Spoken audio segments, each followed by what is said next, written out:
and when she hears my boing, she smiles. Seth smiles back.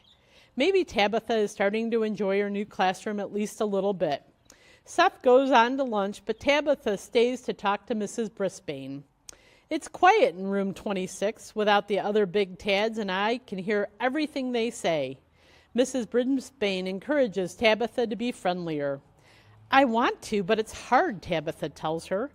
Mrs. Brisbane smiles. I know, but some of the students have tried to reach out to you. Can you try too? Yes, try, I say, and Tabitha smiles and nods. Then Mrs. Brisbane sings a little song. Make new friends, but keep the old. One is silver and the other's gold. I love to sing, but I didn't know that Mrs. Brisbane likes to sing too. Her voice is as cheery as a swamp sparrow greeting the dawn. I repeat her song so I'll remember it. Boing, boing, boing, boing, boing, boing, boing, boing, boing, boing, boing, boing, boing, boing, boing, boing. Mrs. Brisbane looks over at me and says, I think Og likes the song too. Maybe she's starting to understand me. Then she tells Tabitha that she can take Humphrey home for the weekend, as if his squeaking and screeching is a treat. Tabitha looks as happy as a toad in a mud puddle. I'm happy that she's happy. In fact, I sigh a great sigh of relief. Maybe now I can stop and smell the lily pads, or at least try to remember what lily pads smell like.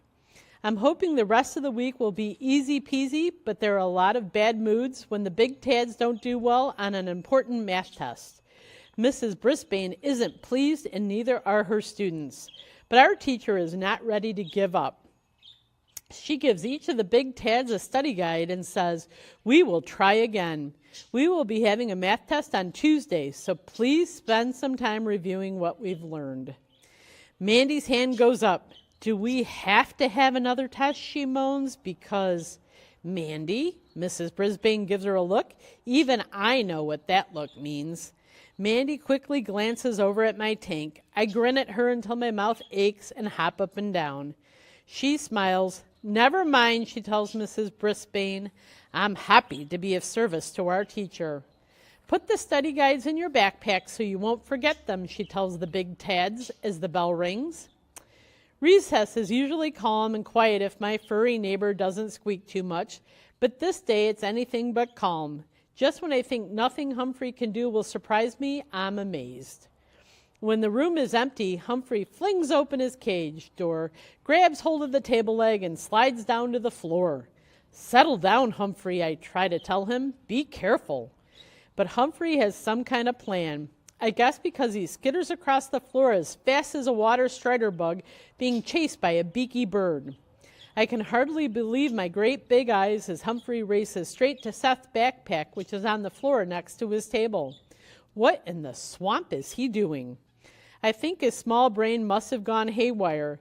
I watch as he uses his tiny sharp teeth to pull out the study guide Mrs. Brain just handed out. Why doesn't he want Seth to study? Next, he drags the study guide all the way over to Tabitha's chair. He stops to look up at her backpack. If he's thinking of climbing up there, he'll have to learn how to fly. Be careful, little guy, I shout. The next thing I know, Humphrey takes his two front paws and grabs onto a cord hanging down from the zipper on Tabitha's backpack and tries to pull himself up. Tabitha already has a study guide, I tell him. I glance at the clock and am shocked to see the minute arrow moving extremely fast. Hurry back, I try to warn him, although I have no idea how he's going to slide up the table leg.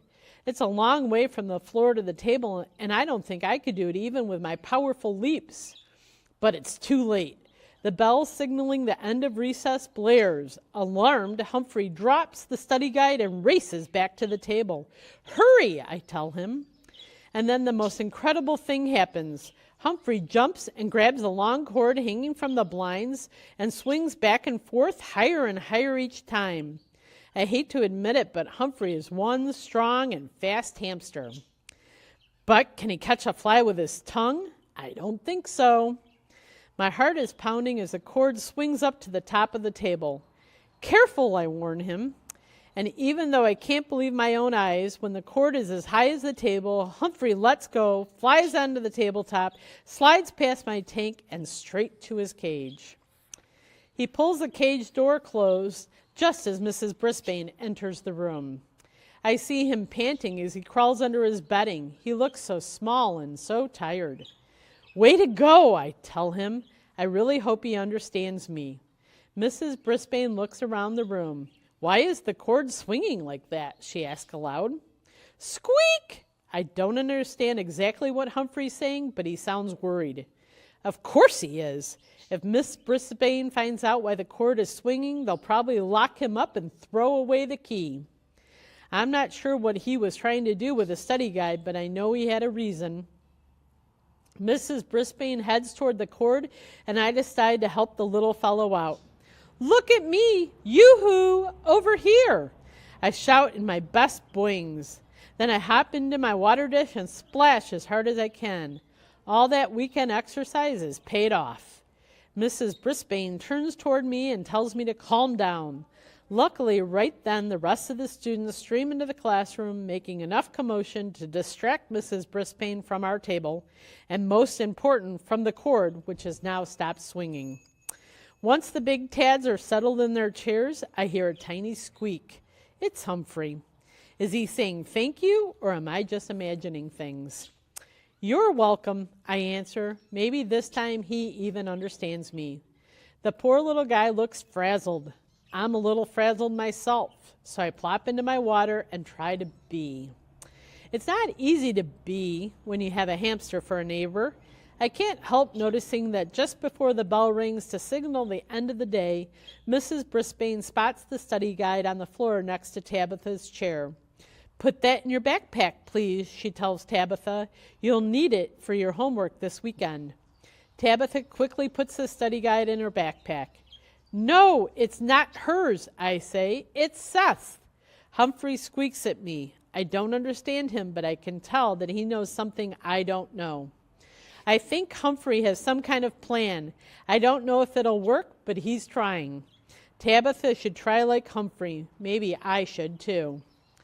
I am looking forward to spending a nice quiet weekend in room 26 when Tabitha's mom comes to take Humphrey home for the weekend. Carol, say hello to Og, Tabitha says, pulling her toward my tank. He's so funny and cool. Can we take him home too? Humphrey travels better, Mrs. Brisbane says. Og's tank is heavier, and he needs to have the temperature controlled. Taking care of him is a little more challenging than taking care of Humphrey. Personally, I like a challenge, but I think Mrs. Brisbane is trying to keep me safe, and I appreciate that. It's been a thrilling day, even more exciting than a water moccasin wrestling match back in the swamp.